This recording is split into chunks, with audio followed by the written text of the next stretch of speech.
So, I recently divorced in the state of Texas. Our house was not listed anywhere in our divorce decree. We basically did the divorce on our own. My husband is trying to sell the house, and I am being contacted regarding the deed, and I am being asked to convey my interest out of the property. We lived together when the house was purchased and had a joint checking account, but not married at the time, and marital assets were used for mortgage payments as well as repairs. During our marriage, the house was refinanced, and I had to sign all the same papers as my husband did. So apparently, I'm on the deed. What do I do?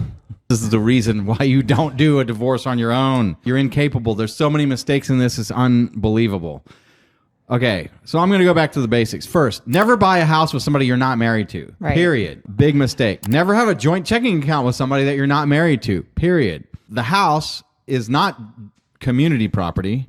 It is joint property from two unmarried people bought together.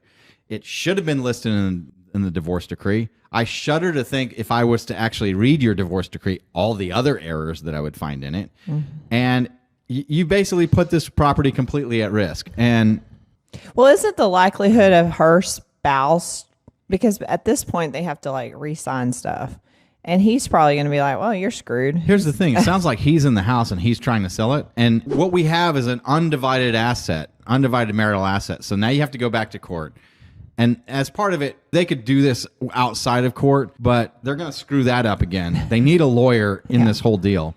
And then you have the question of, so it was joint property, then community property. And now, though, if he's been making mortgage payments because he's in the house and she's not, then what are those payments? Oh, yeah. Is that equity that he's building only because it's his separate money that's paying? And then when they had the joint checking account, how much of her money went in, how much of his money, and how much of that was equal in their capital accounts? Because you have to go back and theoretically trace all that. Or do they split it 50-50? So in this circumstance, what does she do?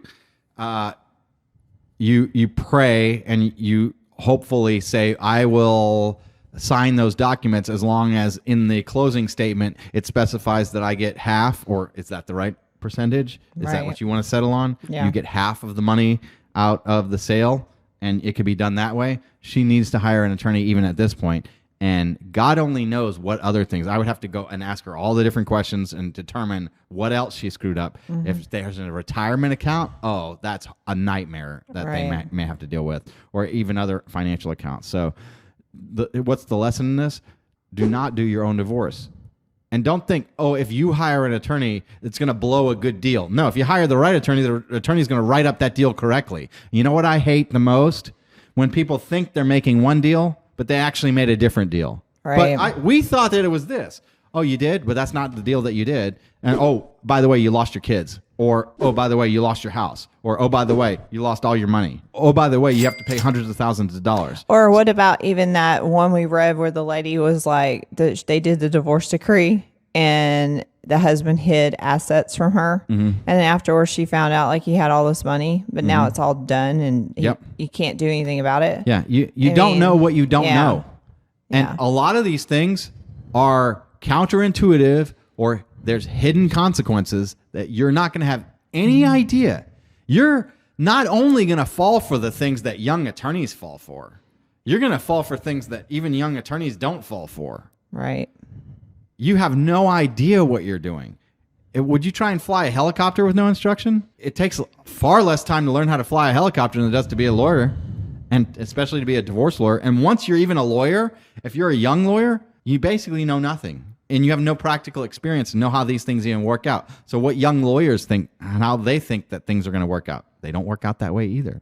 If you're going to have a young lawyer who's under the observation and instruction of a senior attorney like Daniel Bomer from our firm or me, that is guiding and teaching them. And until they've got 5 years of experience, or it's 2 to 3 at least, because we have a younger attorney who's really, really good at a lot of things, but he also knows what to bring and ask us about, and we train him on these things.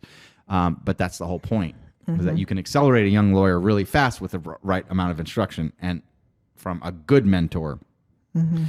But without that, I mean, you need 500 cases worth of experience to begin to be Right. at the level that you need. And so somebody like your husband or me, who has thousands of cases underneath us and worth of experience and decades now of experience, that's the type of thing that prevents these type of problems that happen. It's so much less expensive to prevent a problem than it is to fix one. This is the Lawyer Dana Show.